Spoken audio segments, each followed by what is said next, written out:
claim to be the first in this country of the really professional race drivers. Will you tell me just what that means? You are expected always to give your best, but you've got to keep the pressure up all the time.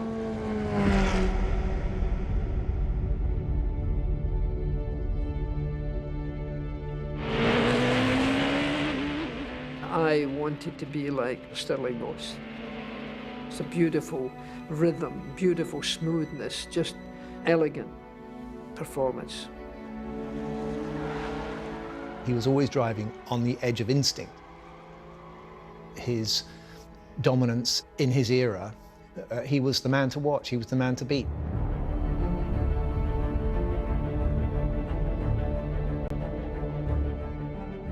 Stirling lived for racing. Racing is what he did, it defined him. This is more like him just before a race because he's got that faraway look in his eyes. Nobody else existed apart from him and his car. He changes, I think, when he gets on the track. He becomes a different sort of person. He often sort of doesn't recognize me. I'm inclined to be selfish. I really am very sorry that I can't find anything else that gives me what I want. It wasn't a cruel sport, but it was a sport where you had to be immune to death. I am frightened of death. I mean, it does worry you, but you mustn't let it affect you. We would have a very lesser sport if it hadn't been for Stirling Moss. I have become part of racing. It's become part of me. He inspired all of the British drivers that came along afterwards. I think the skill level and the fearlessness was just out of this world. Stirling led across the line to go down in history as the first British driver to win this event. He was a prodigy. It should have been his crown. Racing has brought me my greatest happinesses and quite a lot of unhappiness. But I wouldn't change anything of being a racing driver. It's been all but my life.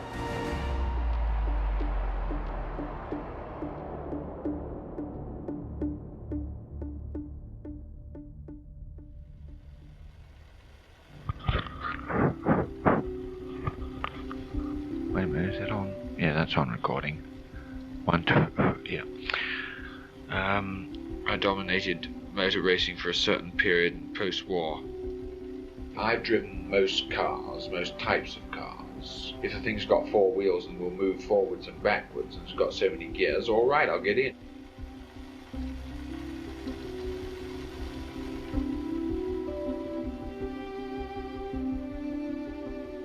Ever since I can remember, I've been interested in fast cars. My father had been an amateur racing driver. My mother had done trials and hill climbs and rallies and so on. Stirling's childhood was pretty privileged. He had indulgent parents. His father had, incidentally, done some racing, and his mother had been quite a successful rally driver. So there was motoring and motorsport in the household. My father was very close to his parents. His father was his first manager, really, and Dad did describe him as his best friend. I think I started to race because I liked competition. At school I liked running and playing rugger and rowing and these competitive sports. He went to boarding school, he was at Haileybury, and he was initially bullied because of his Jewishness. His grandfather's name hadn't been Moss, it had been Moses, and they'd taken out that extra vowel before World War I, when there was a lot of anti-Jewish feeling. Stirling was a proud child. He wouldn't have gone snivelling to people about being bullied. He just thought, we'll see how you do on the cricket pitch. We'll see how you do on the rugby field. You don't get mad, but you do get even. That's the core of being competitive. My father was a very, when I say big dentist, he had about 16 different establishments all around London. It was assumed I was going to be a dentist. Stirling knew his own mind, and Alfred was always there to advise. Often Stirling didn't wish for his advice. In fact, I wanted him to follow in my profession. But when I asked him what he wanted to do for a living, he said, well, I want to be a professional race driver. Alf Moss said, well, it was easier in my day. It's really difficult now. You stand no chance, you know. I don't think this is wise, boy. I really don't think this is wise. But Stirling was so insistent that that's what he wanted to do. I wanted to be a racing driver. My father, at the beginning, wouldn't let me. And then ultimately he weakened. I kept on at him, you know, and water gets through a stone in the end, I suppose. Stirling was immediately successful. The day after his 19th birthday, at the opening race at the brand new Goodwood circuit.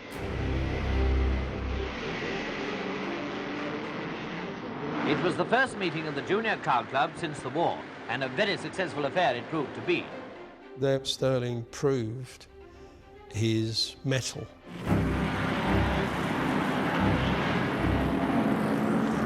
I enjoyed the exhilaration of movement.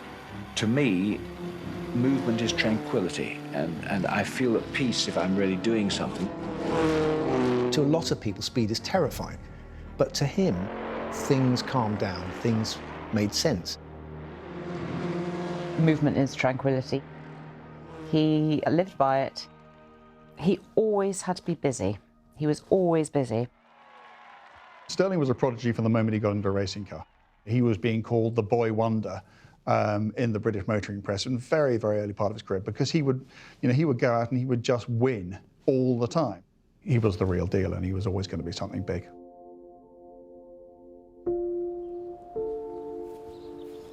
There was a little British racing team running in Formula 2 called HWM, and the man who ran that team, John Heath, had noticed how quick Stirling was and gave him a test.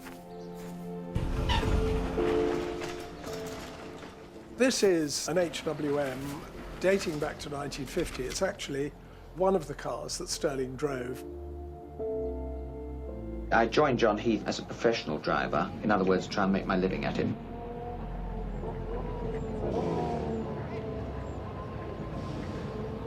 HWM was the first team that Stirling ever got paid to drive for. Up until then, he'd been paying for his own racing. John Heath was running the team absolutely on a shoestring. And it was a Formula 2 car. Although the HWMs weren't terribly competitive, it gave Stirling the most wonderful apprenticeship, going to all these continental circuits, driving all over Europe. He was racing on road circuits, street circuits, and he learned an enormous amount in those 2 years. It's the car that Stirling led the Naples Grand Prix in July 1950. I've had a few accidents. Accidents are inevitable, I think. I've had some that I don't think were my fault, most definitely my first accident, which was in Naples, when a chap's hubcap burst my front tyre. Stirling swerved off and hit a tree, and his face smashed into the top of the bodywork. He was pouring blood because he'd lost his front teeth. He was limping because he'd broken his kneecap, and he got out of the car and kind of collapsed. This was definitely a point in my life when death was very close. But I didn't sort of suddenly think, well, my gosh, I may be killed. My first thought was, let's minimize this accident. All racing drivers are aware that they have a lethal weapon in their hands. But when it comes to racing, that falls away because they're in a race to win. To see an accident is something that is is upsetting. Equally, of course, you mustn't let it worry you, because if it does, you become much more of a danger to yourself. Fear is really a lack of understanding of what is happening. I mean, it does worry you, but you mustn't let it affect you, I should say. Motor racing is a very selfish sport. If they died happy, doing what they wanted to do. It's the people that are left who are the people it affects most. He was, or could be, in some respects, construed as quite a selfish individual. But it's to his benefit, I guess, or to his credit, that he knew that. Because I'm inclined to be selfish, I think that what my mother and father have to go through, I think must be absolute hell. He wasn't the sort of cuddly family man. The times that I spent with him, you know, were sort of on his terms. But as a result, he was incredibly successful. And I really am very sorry that I can't find anything else that gives me what I want and yet is less or more unselfish towards them. Because as a racing driver, you are quite single-minded, aren't you? It's not a team sport.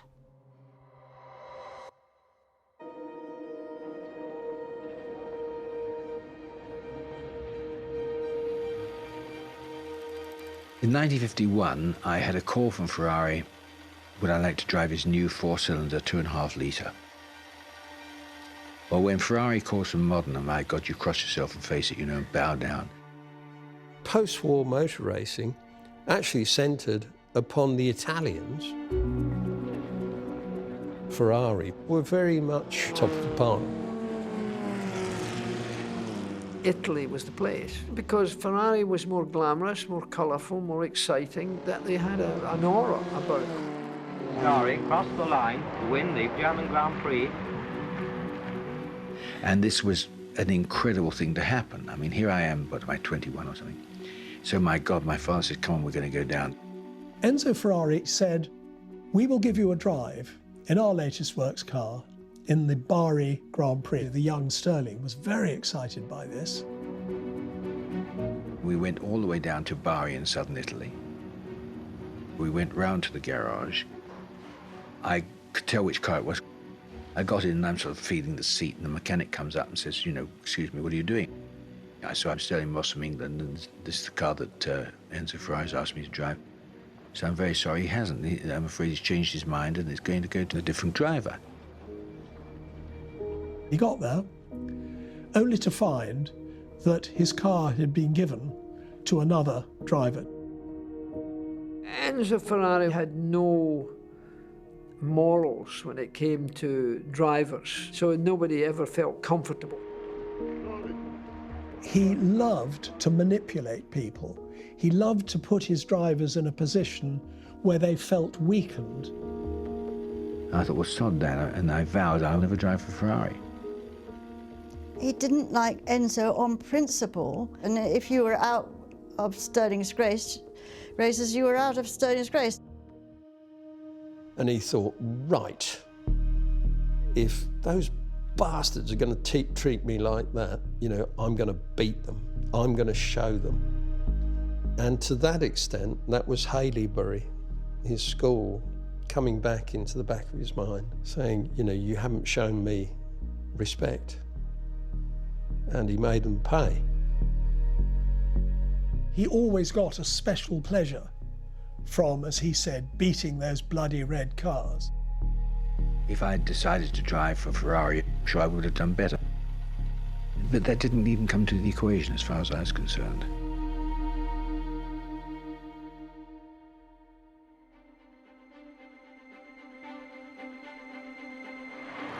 In fact, Mike Hawthorne, who was the other British rising star, got that Ferrari drive, and it did his career an enormous amount of good. Mike was known as the Farnham Flyer because he came from Farnham in Surrey, almost equally as talented as Stirling. Stirling was small, energetic, terribly professional, focused. And Mike Hawthorne loved a lark about. He was hard drinking, hard womanising, hard driving. He had a tremendous reputation for boozing it up. Stirling didn't drink at all during his motor racing, and a lot of the time afterwards. They were like chalk and cheese, I would say. I remember at school, you were either a Stirling Moss fan or you were a Mike Hawthorne fan. In the final of the International Trophy, Stirling's customary excellent getaway at the start was of little help, the car being no match for Mike Hawthorne's Ferrari. Well, I'm very pleased, of course, and I think we ought to congratulate Stirling on driving today after his fantastic crash on first day's practice. Very lucky man, and driving very well too. Any after effects now? No, I'm just a bit tired and a bit bruised, you know. There was Mike Hawthorne, established with Ferrari. Moss wasn't, and Moss really had to fight to find himself a competitive Formula One car. Stirling went following. He bought himself a 250F Maserati, a car in which he could meet the opposition on equal terms for the first time. He paid for his own private 250F for the 1954 season and set about proving his worth. He was fantastic in that car. He came third at Spa, got on the podium, which was, you know, his first big result. Stirling, the fact that he went through a career driving so many different types of cars made him an all-rounder. And I think that was really important in that era of racing. His achievements with the 250F funneled him direct into Mercedes-Benz, who were coming back into racing. The Mercedes is back again after 15 years. Mercedes-Benz starts from scratch, but with new ideas. Direct fuel injection into all 8 cylinders, internal turbo brakes. My manager then, that was Ken Gregory, and my father fixed up that I should drive for Mercedes, which I think was a great thing. Mercedes had come back into racing, and Moss was overjoyed to get the drive. Mercedes, without doubt, have the greatest organisation because they think of everything. You really feel that somebody sort of cares about what the hell goes on with you. Everything about the car was built round you. They invested a lot of money and a lot of men and tremendous engineering talent in building the 300 SLR sports cars, 4 of which they ran in the 1955 Mille Miglia.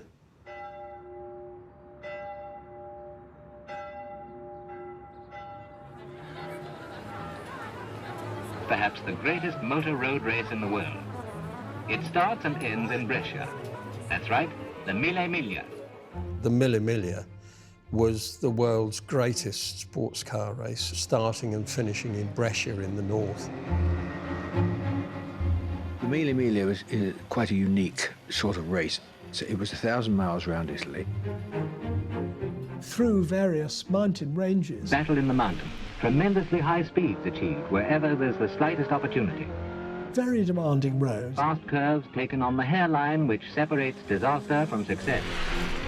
You would have gone through all the elements. I mean, it was, you know, rain, storms, beautiful sunshine, and roads are so slippery. The Mille Miglia was a big flagship event for the Italians. Ferrari had owned the event for a period of time. Enzo Ferrari took a lot of pride in the fact that this was their event. As Ferrari surveys the final preparation of his cars, he can feel some confidence in tomorrow. Mercedes, they really wanted to promote their brand through winning the Mille Miglia. The Italians had such a homegrown advantage because they literally knew the course.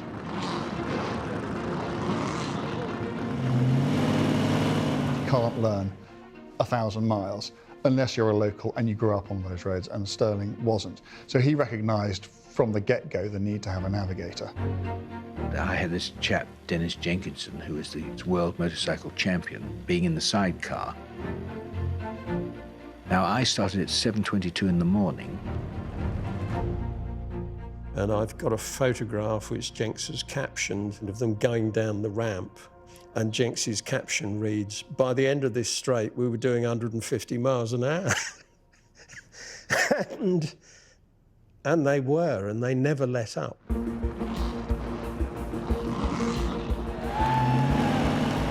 Back then, it was a proper race.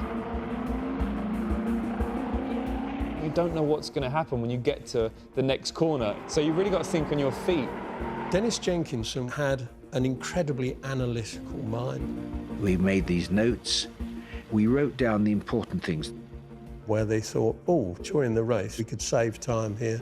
Corners that didn't look bad, but really were. Avoid killing ourselves here. Here comes Moss, well out in front. If we're coming up a long incline, when you get over the top and you're doing 160, 170, it's important to know whether it goes left or right. We'd have it written down and Jenks would give me a sign. I think the skill level of those guys and the fearlessness was just out of this world. On his way to victory, Stirling Moss breaking the record average speed for the event by nearly 10 miles an hour.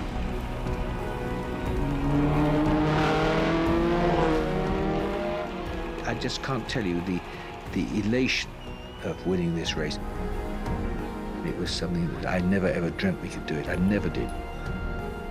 They got back to Brescia in 10 hours, 7 minutes and 48 seconds, and they averaged 97.9 miles per hour. It's set there in all time as being one of the greatest drives by a racing driver ever. I just wanted to get back, you know, tell my mum and dad what I'd done. I'm fairly sure that Enzo Ferrari saw Stirling's performance at the Mille Miglia and did wonder, you know, did I make a mistake just blanking this guy a few years ago? And in Britain, we just went potty. Stirling Moss, virtuoso of the steering wheel, this is your life. Stirling's victory in the Mille Miglia was greeted around the world with adulation. I think probably what 1955 did with the Mille Miglia is make him a global superstar.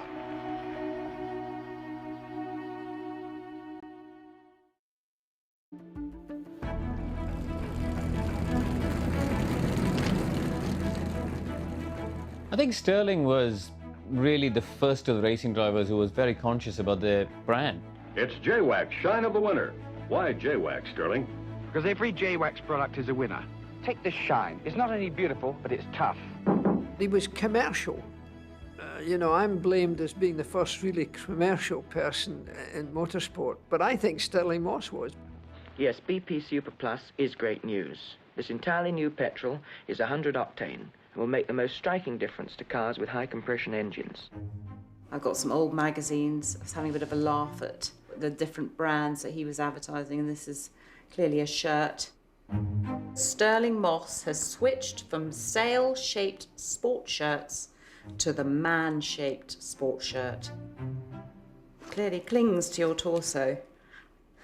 He was colourful, he was glamorous, he was exciting. He was always with pretty girls.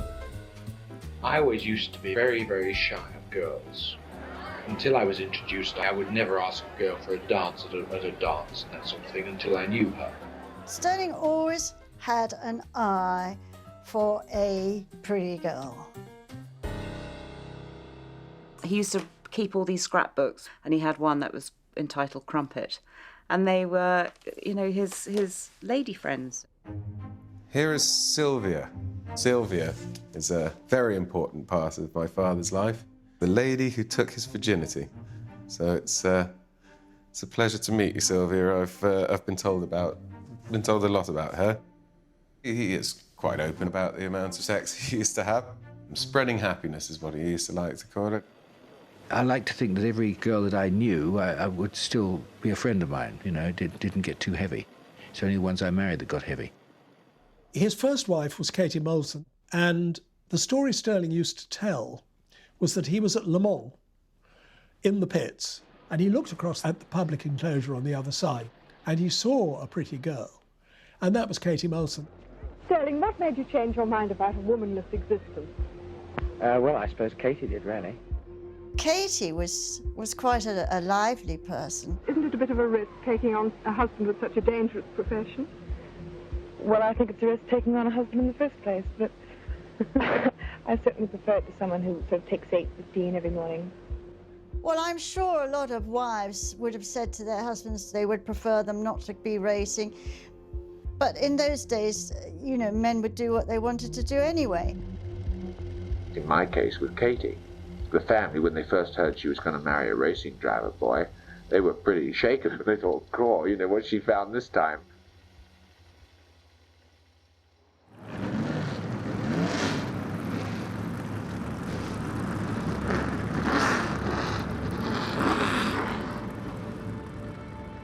Le Mans was a huge event in France.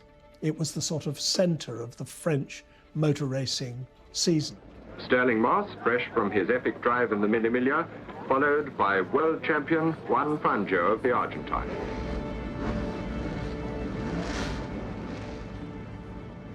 The Le Mans 1955 was Moss's chance to share a car with Juan Manuel Fangio, who was his hero. One man stands out, cool and calm amid a split-second world where time is told in tenths. Fangio.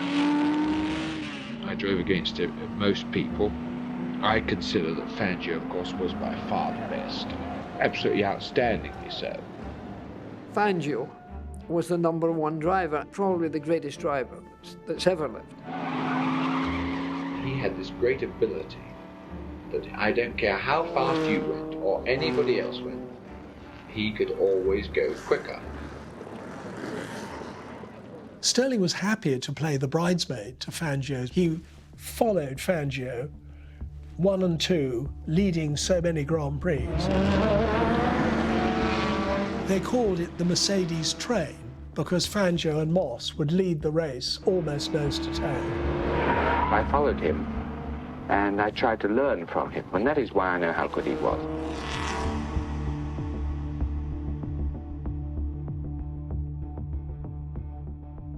So when Stirling raced the Le Mans, he was alongside Fangio. I mean, what is that for a driver lineup? The most amazing driver lineup ever. The Mercedes are pushed in, led by the Fangio Moss car. That race, I mean, dream team. Their two major rivals were Mike Hawthorne and Ivor Bueb in the D-Type Jaguar. Fangio and his wife talked to Mike Hawthorne, who this year won the Sebring race in Briggs Jaguar. The two cars were very comparable. We reckon that we had the car most suited to win it. 10 minutes to go.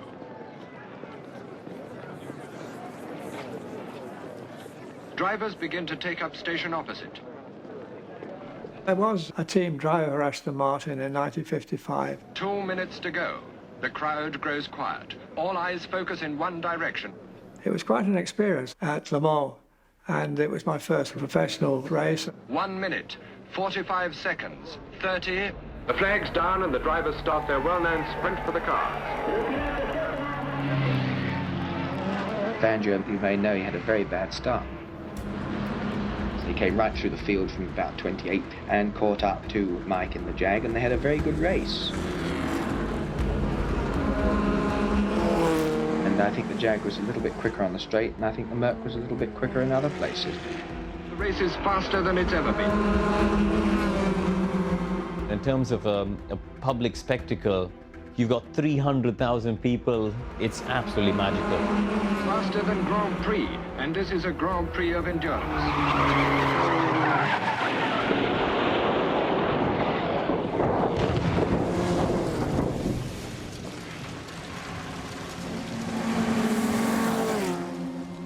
And I was just waiting to go out. I mean, it was a pretty horrible accident. It happened just opposite our pits.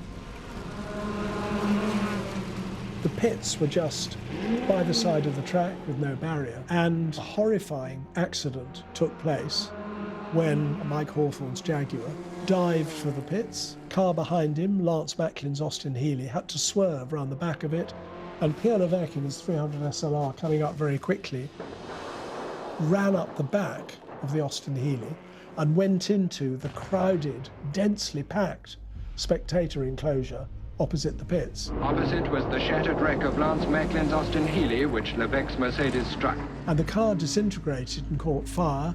Flaming wreckage sighed through this crowded spectator enclosure. More than 80 people and the driver were killed.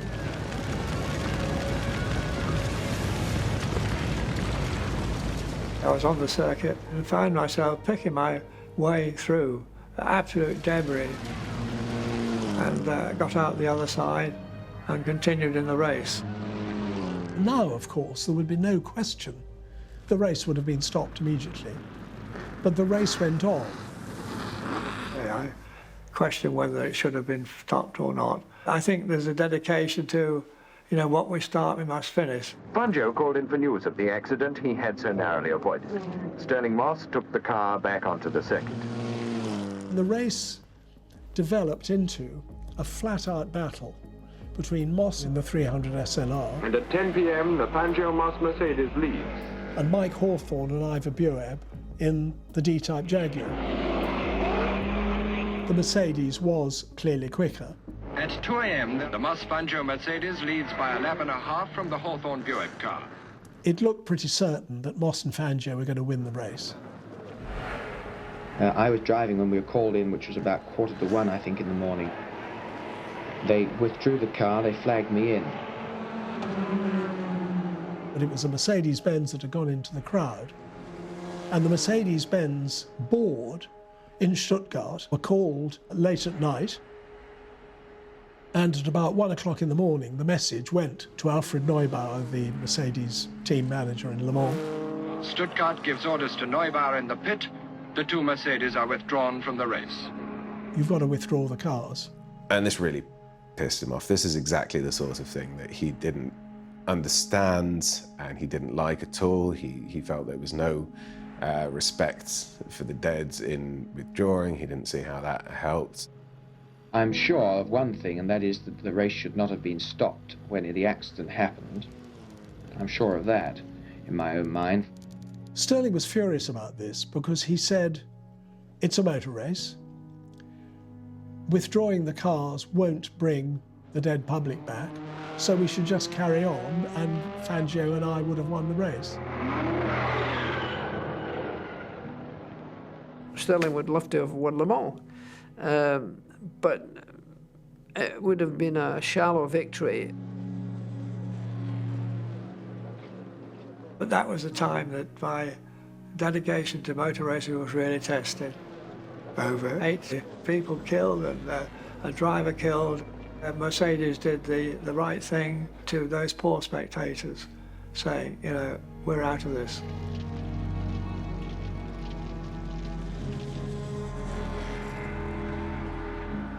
After the Mercedes had withdrawn, the D-type Jaguar of Mike Hawthorne and Ivor Bueb won the race.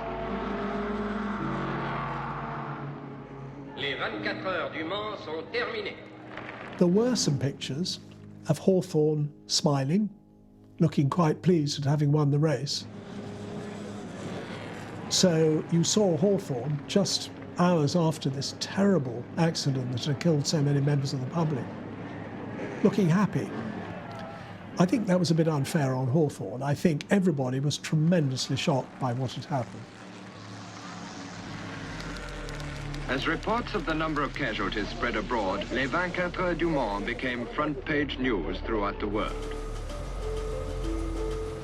The Le Mans 55 accident remains the single worst tragedy in the history of the sport. One of the big outcomes from Le Mans was that Mercedes decided to withdraw from motorsport at the end of that season. Sadly, one of the very greatest combinations of man and machine, Fangio, Moss and Mercedes-Benz, broke up. We got so used to death and people dying, we could do nothing about it. To me, motor racing without danger would be like cooking without salt. The danger was an important ingredient that made it so great. The tragedy of motor racing then was that you lose 3 or 4 friends a year. Surely the passing of one of the drivers must... We don't say passing, I mean, that's mamby-pamby. We say they died. They died, they're dead.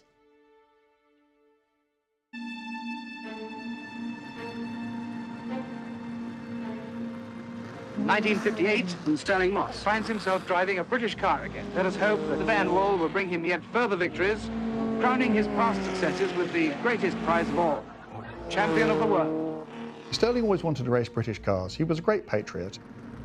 Van Wall turned up, a brand new British manufacturer. The Van Wall had a good engine. It was able to take the fight to the greatest Formula One car constructor of them all, the Ferrari team. Before the 1958 season, Moss looked as though he was going to be champion. Mike Hawthorne, driving for Ferrari, was now his closest rival for the World Championship. Hawthorne wasn't as good as him. Stirling knew he was the best. I always took my racing pretty seriously, actually. If I met a girl, I certainly wouldn't go to bed with her the night before a race. Mike Hawthorne could burn the candle both ends. The 1958 season was about the two Brits, really. It was Hawthorne versus Moss. And it was one of the most extraordinary seasons in the history of Formula One.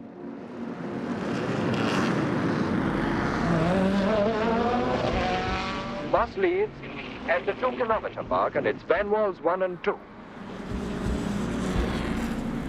Stirling that season, he tended either to win the race or retire. Already already Moss's race is run. Winner at Argentine and Zandvoort, the Van Wall driver's luck is out at Spa. The Van Wall in particular was a very fast car, but it wasn't a very strong car in terms of its reliability, and it let him down. His Van Wall developed valve trouble at this critical moment as he brought the Van Wall in to retire, leaving his rivals in undisputed possession of the track. That season, I think, was 10 races long, and I think Stirling retired from 5 of them, whereas Hawthorn finished almost all of them.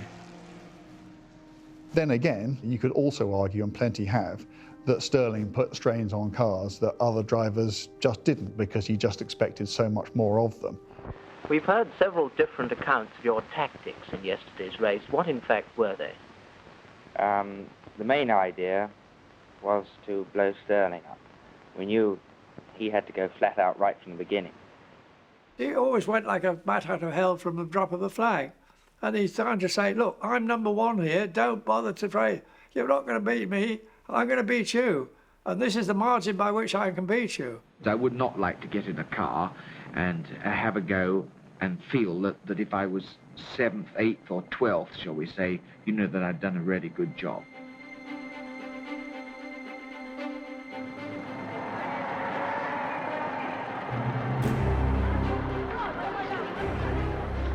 Hawthorn was looking very strong in the championship. Moss still the quickest, Hawthorn still the most reliable. Hawthorn had just piled up the points. He knew that he was in a battle royal with Mike Hawthorn for the title. Stirling knew that he had to pull out all the stops.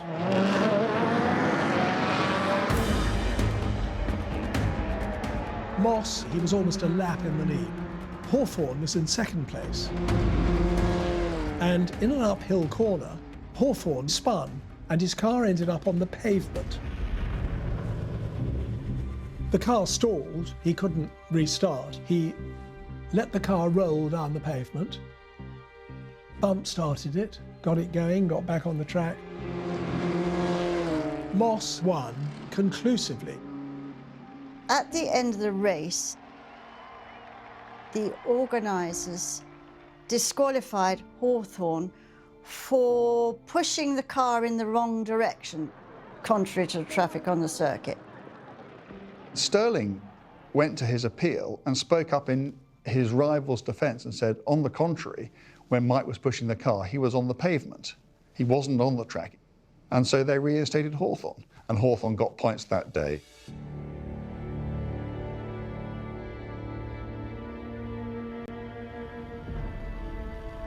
I lost by point to Mike Hawthorn, and I had given evidence on his behalf that he should be reinstated. So therefore I lost it for myself.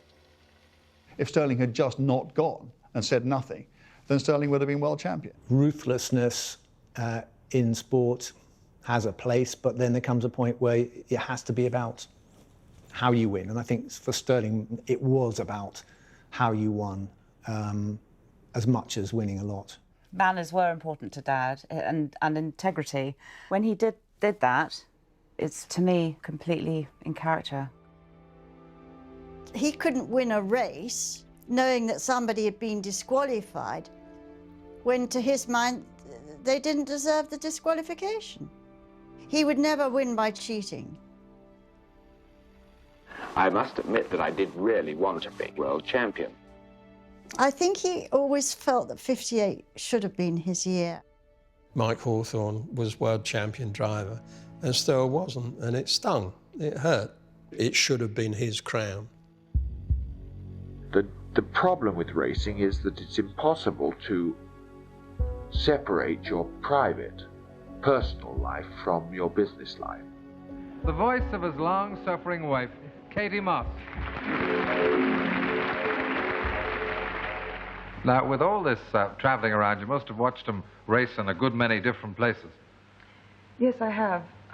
But he changes, I think, when he gets on the track. He becomes a different sort of person. Things started to change when Stirling split up from his first wife, Katie. When my wife and I were getting along, boy, we were great in the sack. Then we had troubles.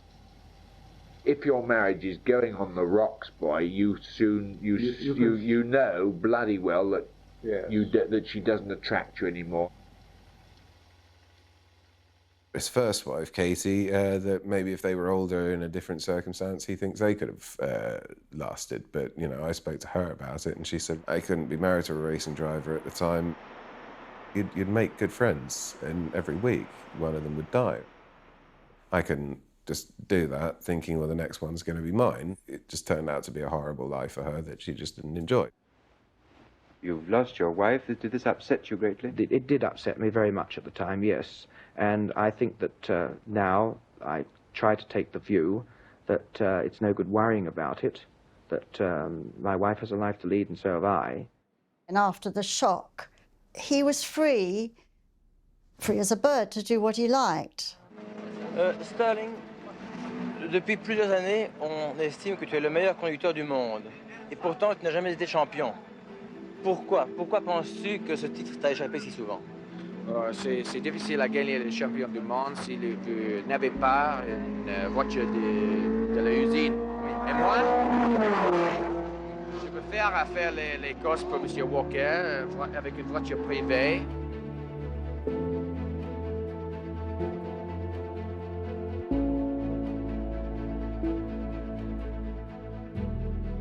Rob Walker was an amazing character. He came across as just being a sort of archetypal Old English gentleman. Rob, like Stirling, only wanted to go racing a certain way. They never had a contract. Everything was just done on a handshake between two gentlemen. Rob was completely different to Enzo Ferrari. Pourquoi préfères-tu conduire les voitures de Rob Walker plutôt que les voitures d'usine? Oh, parce qu'il est un grand ami à moi et je connais bien les mécaniciens et j'ai a lot of fun, beaucoup de plaisir. Oui, beaucoup de plaisir. C'est ça. Ouais. Any privateer team is by definition an underdog because they never get the best equipment.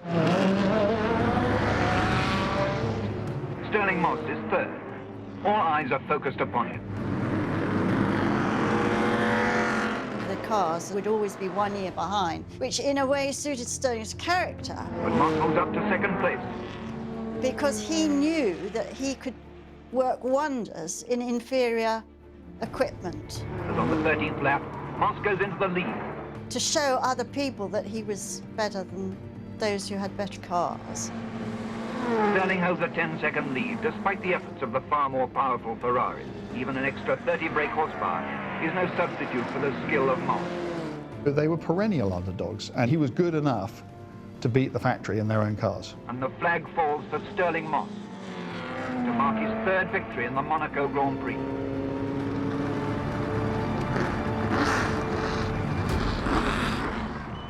At the end of 1961, he was still passionate about remaining with Rob Walker, but clearly the Ferrari was going to be the quickest car. And an extraordinary meeting took place. Enzo Ferrari realised that Stirling was the best driver in the world. He summoned Stirling with Rob to Maranello. Stirling said, I would like to drive your cars, but Rob would race them. These are the terms. And for what I'm sure is the only time in the history of Enzo Ferrari, he had the terms dictated to him. Enzo Ferrari promised Stirling the world. He said, I will give you the latest, the fastest Ferrari. And Mr. Walker, Senor Walker, and his team can run it. That car was meant to be at Goodwood on Easter Monday, but it was late. It was still being built. So he had to drive in a Lotus. Traditionally, the motor racing season started with the Easter meeting at Goodwood. While it may not have figured large in the international season, it was always a wonderful event because it was really the sort of curtain raiser. The atmosphere was always excitement. It was the first Formula One event of the year, so the drivers used to take it seriously in testing their cars out for the coming season. So they were all here. Brings it all back, doesn't it? Well, the crowds were always massive. It was just a wonderful atmosphere. It's just iconic. Goodwood was a big thing for us. Well, I was a member of St John Ambulance. She was the nurse and I was the driver. We just turned up and it was wonderful. We were sent over to the back of the track. That's where we were over there. Well, normally we just sat there and waited.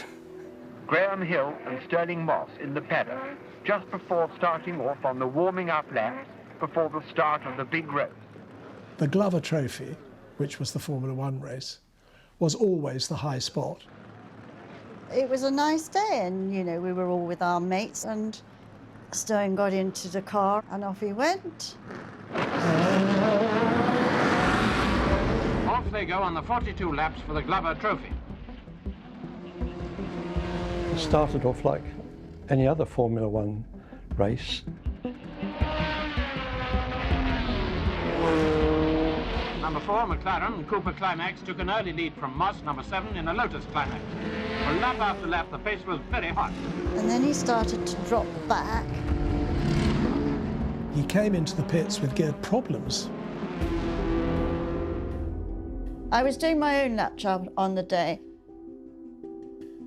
He was in 4th when he came into the pits. And he was not at all happy. He was furious, really. And then he went out again. He went off like a bat out of hell, driving very fast indeed.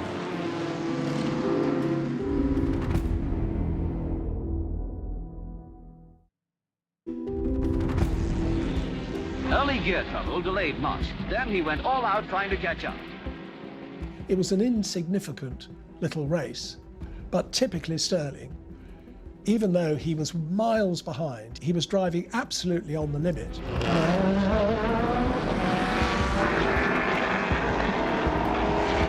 By the 35th lap, he'd worked himself up to 9th place. It was only 7 laps from the end. Graham Hill was leading the race, and Stirling was coming up to unlap himself, so he was overtaking the leader. I was on the outside of the circuit when I saw Stirling's car out of the corner of my eye on my left with the outside 2 wheels on the grass. I immediately backed off and saw that he was in great trouble. I noticed that there were flames coming out of the exhaust pipe.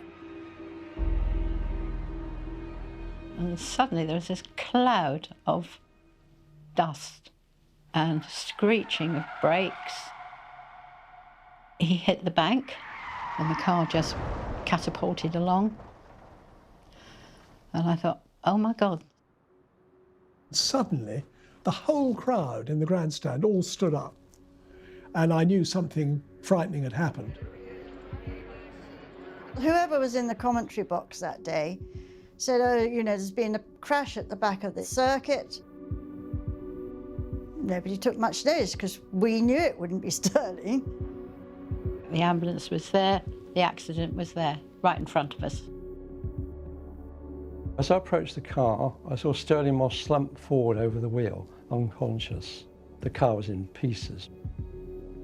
There was hot petrol dripping everywhere.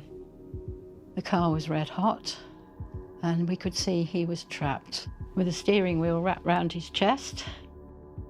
There was blood everywhere, and I knew we had to do something very quickly to get him out. So I was trying to literally pull bits of the car off with my hands. There were no radios. It was just when somebody was missing off the lap chart, they started to wonder where they were. He had a head injury. He was losing quite a lot of blood. I could feel him gripping my hand, sort of slipping in and out of consciousness. It was quite some time before anyone arrived, and when they did, they had to hacksaw the car to bits to get him out. We couldn't get any information. And we waited and we waited, and then eventually we heard that he was being cut out of his car. And then we realized that it was really serious. They put a curious sort of screen around the cockpit. So we knew that something pretty horrible was going on. Then I sort of looked at him and he was going slightly blue. And I thought, oh no, you've got gum. Because I knew he always drove with gum. So I managed to sort of open his mouth and get my little finger down and release the gum, which is right at the back of the throat. And then his colour slowly came back to normal. And eventually, after about 40 minutes, we got him out of the car, backed the ambulance up, got the stretcher out, put him on the stretcher. While he was being taken to hospital, the race continued at a scorching pace.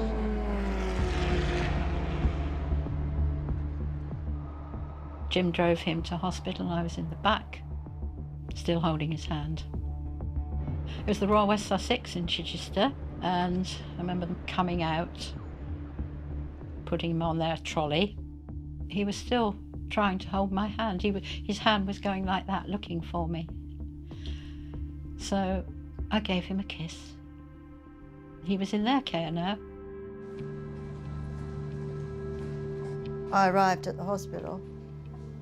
We waited and we waited and we waited. Eventually, Stirling was wheeled out of a room. His father, Alfred's arms were covered in blood, and he was muttering, "He'll be all right, he'll be all right." We all thought in the days following the Goodwood accident that he was going to die. It was a big story, radio, television, papers, everything. It's a very big story, of course, because he was so famous. Stirling is still unconscious. He's been unconscious ever since the accident. His father's just left him. The mystery as to exactly what caused this accident remains, but a rather disturbing thought is that perhaps we shall never know. We were getting letters of condolence from the public, well over 1,500 a day. We were supposed to talk to him all the time to try to get him out of the coma that he was in. I mean, he was just laid out there. To talk to a body for hour on hour is fairly galling, frankly. He was unconscious. He was in a coma for 6 weeks after the accident. If he didn't come out of his coma, he would be incapacitated, if not dead.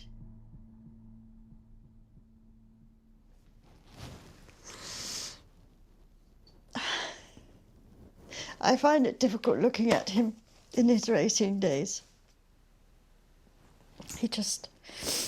That was his life. It's what he wanted to do, what he always wanted to do. And his life was just taken away from him, just like, you know, slipping on a carpet and falling. The rug was taken from under him. He is, I think, in a much lighter coma than he was yesterday. He hasn't regained At least consciousness lighter. yet. Pardon? He hasn't regained consciousness. No, but I held his hand, you know, and I squeezed it, and he squeezed it back. And then after a little while, I said, "Hello, darling, it's Mum. Can you hear me?" And I think, I don't think it was imagination that he just muttered "Mum." But anyhow, we're hoping that he'll keep going on slowly. I mean, we can't expect miracles to happen. It's got to be a slow job. I knew if anything got him going, it would be the house, because he was building the house. And I started telling Stirling about Mr. So-and-so not being able to put in the internal vacuum cleaner. And I said, "He's a bloody bastard." And suddenly Stirling moved his head, and I heard him say, "Bastard, bloody bastard." And I could hardly believe what I heard. It was just, you know, such a joyous moment that I knew that at last he was responding to something. It was a big accident. I think another man would have died, but he was a very tough guy. I was 17 years old. I remember just immense relief that he was alive. He suffered partial paralysis. The injuries to his body were always going to heal. It was the bang on the head which he had suffered, which was sufficiently big to displace one of his eye sockets, which nobody knew what the consequences of that were going to be. I can't walk because of the brakes, and this is the arm I broke, and I can move this arm. But I think it will most likely take the doctors a few weeks to get everything back in place, so it all moves properly, you know. Then immediately I get home, as long as the doctor says, you know, that I'm with it enough, then I reckon to get in the racing car. He wanted to run before he could walk, as usual. He sat up one afternoon and he begged his manager to get a car for him because he wanted to compete the following weekend. He was not aware of his incapacity. I think I'll be back in time for the British Grand Prix, which is the middle of July, about a month. They say your memory is getting better. Do you remember yet anything of what happened in the race? No, I don't, actually. When he was deemed as capable of dressing himself, he was allowed home. He was in a different world. One had to try to control what he did because you didn't want the press to say that he was mad, which in fact he was slightly mad because his brain wasn't working. It was as simple as that. Well, I'm glad to say that all the odd bent bits are mending up, but unfortunately I did bang my head, and as I think any doctor will tell you, these sort of things do take longer to repair. Is this going to take a long time to clear up, do you think? The doctors say it will take quite a while, yes. Mm. Now, what are your plans, in fact? You're going away to the Bahamas next weekend? Yes, I hope to leave on Saturday. Well, when I get back, I shall go for a check-up. When he came back, I went out in the Mini, and the press asked him to drive away from the airport. And I wasn't very happy about it at all, because I knew that he wouldn't be in a fit state. He gets in the car, he drives away, the press have their pictures, and he drove straight into the roundabout, He didn't even attempt to try to go round to the left.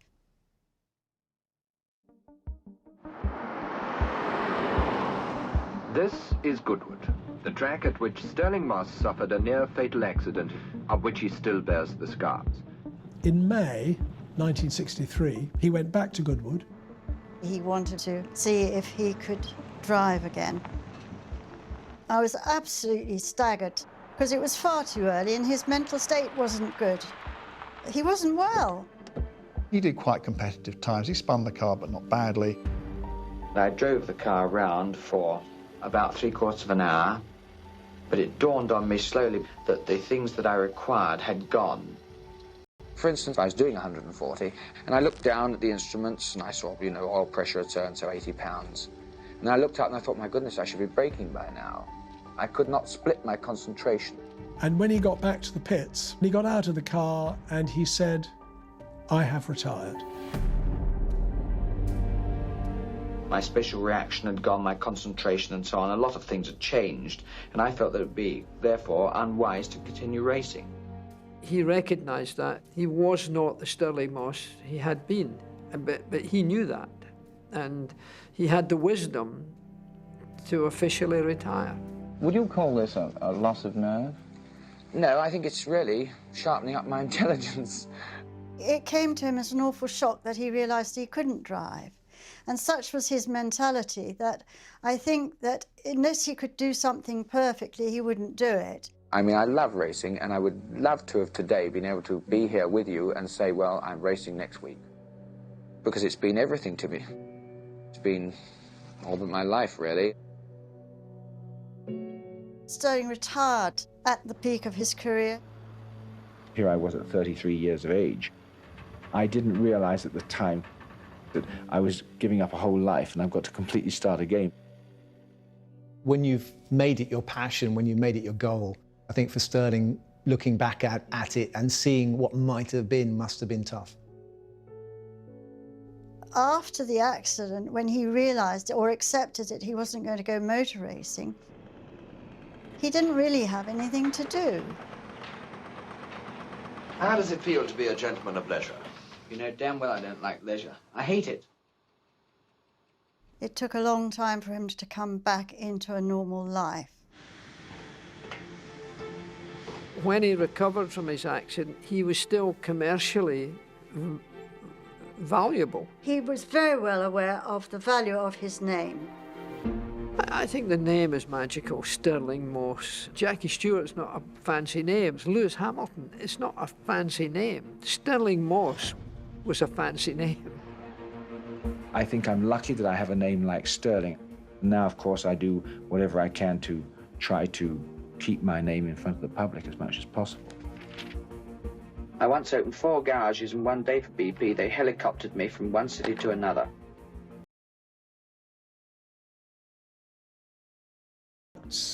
Giving speeches, turning up to open factories. Then there's the lighter side, of course, such as film premieres and judging Miss World competitions. Boy, that's really in my line of business. He didn't really reminisce. I think he always just looked forward as opposed to look back. He kept his legacy going because he worked so bloody hard. It's very rewarding when you spend your life enjoying your life and then finding that at the end of it, that it's still remembered. In the latter stages of his life, he became more mellow. There was a softer side to him, I think. Stirling, do you intend to live alone? Well, at the moment I have a housekeeper, but I'm by myself, yes. But I hope that all my life I won't be by myself. He always turned up at do's with an attractive girl. And it wasn't until 1980, when he married Susie, that he really became less interested in crumpet and more interested in his wife. And he and Susie had a wonderful marriage for 40 years. Of course, I've changed a lot since the shunt in what I look for. My ideas of sex appeal and attraction. See, the things I require in a woman obviously are personal things that most like others wouldn't. I mean, the first thing I want is a friend, because I think friendship will last through anything. My mother was fantastic for him. He married his best friend. She spent so much time with him and, you know, so much time doing stuff and became such an integral part of his life. She was so inseparably part of Stirling. Whatever Stirling did, Susie was there. When Dad was knighted, Aspreys make these. They're brooches, and the women in the family are entitled to them. So only Susie and I have one of these. He was very proud, as we all were. I feel very grateful to have the life that I've had. I'm very lucky because I have a name and a reputation which helps me an awful lot. The last thing he ever said to me, he asked me if I was happy. And, you know, and I thought that was quite poignant. He lived a happy life. The British motor racing legend Sir Stirling Moss has died at the age of 90 following a long illness. How would I like to remember Stirling? Just as a good mate, somebody that was always there.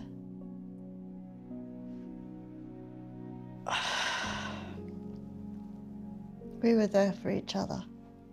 The end of an era.